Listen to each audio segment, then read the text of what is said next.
જય શ્રી કૃષ્ણ મિત્રો, આપ જોઈ રહ્યા છો યુટ્યુબ. આપ સૌનું મારી યુટ્યુબ ચેનલમાં સ્વાગત છે. મિત્રો, આજે આ વિડીયોમાં આપણે જાણવાના છીએ ફાગણ માસની અમાવસ્યા, મહાત્મ્ય વિશે, મુહૂર્ત વિશે તથા પૂજા વિધિ અને આજના ખાસ ઉપાય. અમાવસ્યાએ શું કરવું શું ન કરવું તે સર્વે કાંઈ જાણીશું.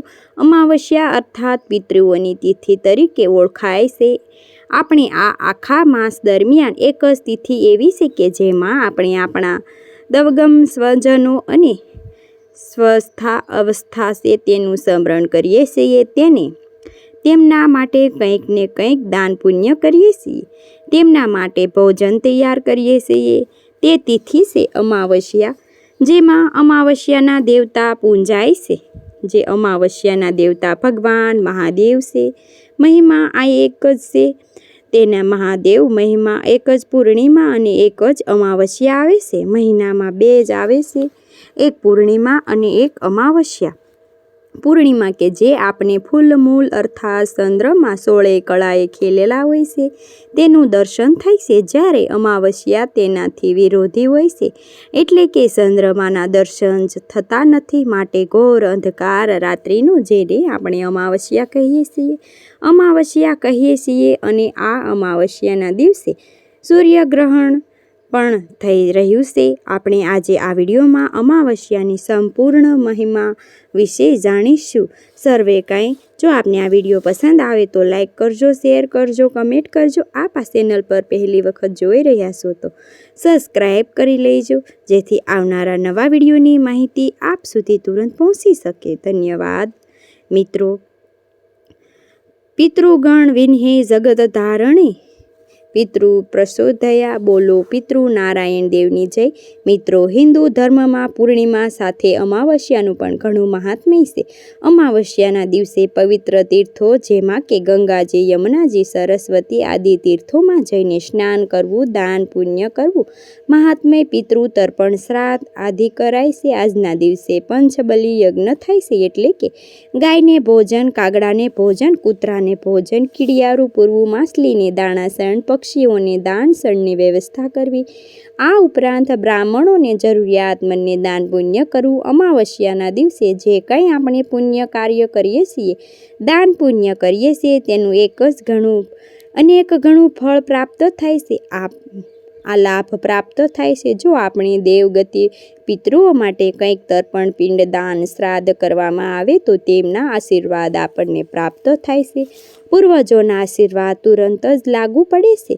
કોઈ પણ દેવી દેવતાની આપણે પૂજા કરીએ છીએ એ કરતાં પણ આપણે જ્યારે પૂર્વજોનું સ્મરણ કરીએ છીએ તેમના આશીર્વાદ તુરંત લાગે છે, કારણ કે આપણું એક જ લોહી છે. આ ઉપરાંત કહેવાય છે કે જ્યારે પણ આપણે કોઈ શુભ કાર્ય કરીએ છીએ, ઘરમાં વિવાહ અને નવગ્રહ પ્રવેશ કરીએ પછી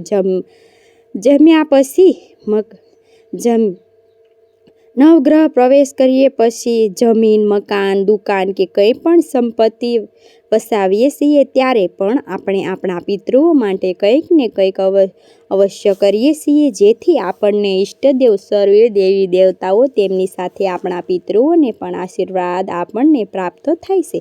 કારણ કે પિતૃ એ જે આત્મા સ્વરૂપ છે, તે આપણને તેમનો કોઈ શકતા નથી. આપણી એવી દ્રષ્ટિ નથી હોતી, પરંતુ જેમની દ્રષ્ટિ હોય તેમનો તે દેખાય છે. એ વાત સત્ય છે કે જેમ સકારાત્મક એનર્જી છે અને જે રીતે કોઈ પણ એનર્જીનો પ્રવાહ સંત ચાલતો જ રહે છે, પિતૃ દેવતાઓ પણ તૃપ્ત કરવાથી આપણા જીવનમાં આનંદ મંગલ રહે છે. જ્યારે પિતૃ દેવતા પ્રસન્ન રહેતા નથી અથવા તો જે પિતૃ તર્પણ માટે પોતાની કમાણીમાંથી કંઈક દાન પુણ્ય કરતા નથી, તેમના ઘરમાં ક્યાંય શાંતિ ન રહેતી નજર આવે. વંશવૃદ્ધિ અથવા તો એવું પણ દેખાય છે કે ઘરમાં નિત્ય ઝઘડા થાય છે, વિવાદ થાય છે. આડોશી પાડોશી તરફ પણ હેરાનગતિ થાય છે. રોજગારી તકો પણ પ્રાપ્ત થતી નથી. આમ આપણા પિતૃઓને તર્પણ, શ્રાદ્ધ, પિંડ દાન જે આપણાથી થાય એટલું કરવું અથવા પક્ષીઓને દાન સણની વ્યવસ્થા કરવી. એમાં આ ફાગણ માસની અમાવસ્યા, જેમાં ઉનાળાની ઋતુ આરંભ થઈ ચૂક્યો છે, તેમાં પણ આપણે માત્ર જલની વ્યવસ્થા કરીએ કોઈ પણ જીવ માટે તો પણ પુણ્યના ભાગી બનીએ છીએ. સ્વસ્થ જલ તે પણ ઉર્જાનું પ્રતીક છે. જો આપણે કોઈનું શુભ અને કલ્યાણ કરીએ તો એ આપણું પણ કલ્યાણ થાય છે. અને આ ફાગણ માસની અમાવસ્યા તો માટે અમાવસ્યા તરીકે ઓળખાય છે. આ શનિશ્વર અમાવસ્યાના દિવસે વ્રત ઉપવાસ ભક્તો શનિલીલાનું પૂજન કરીએ. બહેનો પૂજા કરી શકતી નથી દૂરથી શનિલીલાની દર્શન કરી આ શનિશ્વર અમાવસ્યાના દિવસે વ્રત ઉપવાસ કરીને પૂજા કરીને બહેનો પંડિતો દ્વારા અથવા બ્રાહ્મણો દ્વારા શનિલીલાનું પૂજન કરી શકે છે. ભગવાન શનિદેવની કૃપા પ્રાપ્ત કરે. મિત્રો, આ હતી અમાવસ્યાની મહાત્મય અને તેની કથા અને તેનું મહત્ત્વ. જો આપને વિડીયો પસંદ આવે તો લાઈક કરજો, શેર કરજો, કમેન્ટ કરજો. મને સાંભળવા માટે ધન્યવાદ.